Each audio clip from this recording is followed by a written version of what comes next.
98 ಕೋಟಿ ರೂಪಾಯಿ ಬ್ಯಾಂಕ್ಗೆ ವಂಚನೆ ಮಾಡಿದ್ದಾರೆ ಎಂದು ದೂರು ನೀಡಿರುವ ಸಾಮಾಜಿಕ ಕಾರ್ಯಕರ್ತ ಟಿಜೆ ಅಬ್ರಾಹಂ ಮೇಲೆ ಸಚಿವ ಪ್ರಮೋದ್ ಮಧ್ವರಾಜ್ ಮಾನನಷ್ಟ ಮೊಕದ್ದಮೆ ದಾಖಲಿಸಿದ್ದಾರೆ.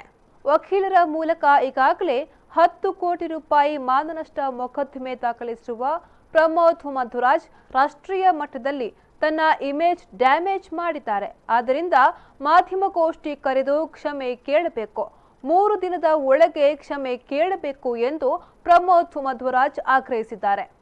ಅಲ್ಲದೆ ಉಡುಪಿಯ ಕೋರ್ಟ್ನಲ್ಲಿ ದೂರು ದಾಖಲು ಮಾಡಿದ್ದಾರೆ.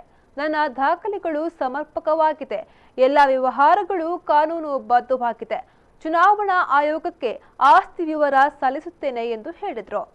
ಸಿಂಡಿಕೇಟ್ ಬ್ಯಾಂಕ್ನಲ್ಲಿ ಕಡಿಮೆ ಮೊತ್ತದ ಅಡವಿಟ್ಟು ಹೆಚ್ಚುವರಿ ಲೋನ್ ಪಡೆದು ಅವ್ಯವಹಾರ ನಡೆಸಿದ್ದಾರೆ ಎಂದು ಈ ಹಿಂದೆ ಆರೋಪಿಸಿದ್ದ ಸಾಮಾಜಿಕ ಕಾರ್ಯಕರ್ತ ಟಿಜೆ ಅಬ್ರಾಹಂ ಈ ಬಗ್ಗೆ ಕೇಂದ್ರ ಹಣಕಾಸು ಸಚಿವಾಲಯದ ಸೇವಾ ವಿಭಾಗಕ್ಕೆ ದೂರನ್ನ ದಾಖಲು ಮಾಡಿದ್ದರು.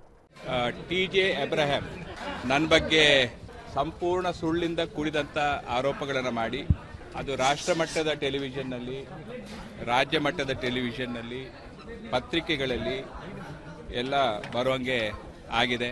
ಸೊ ನನ್ನ ಮಾನನಷ್ಟ ಟಿಜೆ ಅಬ್ರಾಹಂ ಅವರು ಮಾಡಿದ್ದಾರೆ.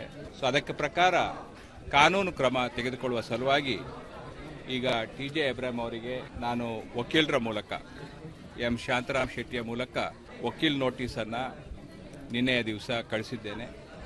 ಅದನ್ನು ನಾನು ಪತ್ರಕರ್ತರಿಗೆ ಬಿಡುಗಡೆ ಮಾಡ್ತಾ ಇದ್ದೀನಿ. 10 ಕೋಟಿ ರೂಪಾಯಿಯ ಮಾನನಷ್ಟ ಮೊಕದ್ದಮೆಯನ್ನು ಹಾಕಲಿಕ್ಕೆ ಎಲ್ಲ ಸಿದ್ಧತೆಯನ್ನು ಮಾಡಿದ್ದೇನೆ. ಅವ್ರು 3 ದಿವಸದೊಳಗೆ ಪತ್ರಿಕಾಗೋಷ್ಠಿಯನ್ನು ಕರೆದು ನನ್ನ ಕ್ಷಮೆ ಯಾಚಿಸಬೇಕು, ಬಹಿರಂಗವಾಗಿ ಕ್ಷಮೆ ಯಾಚಿಸಬೇಕು.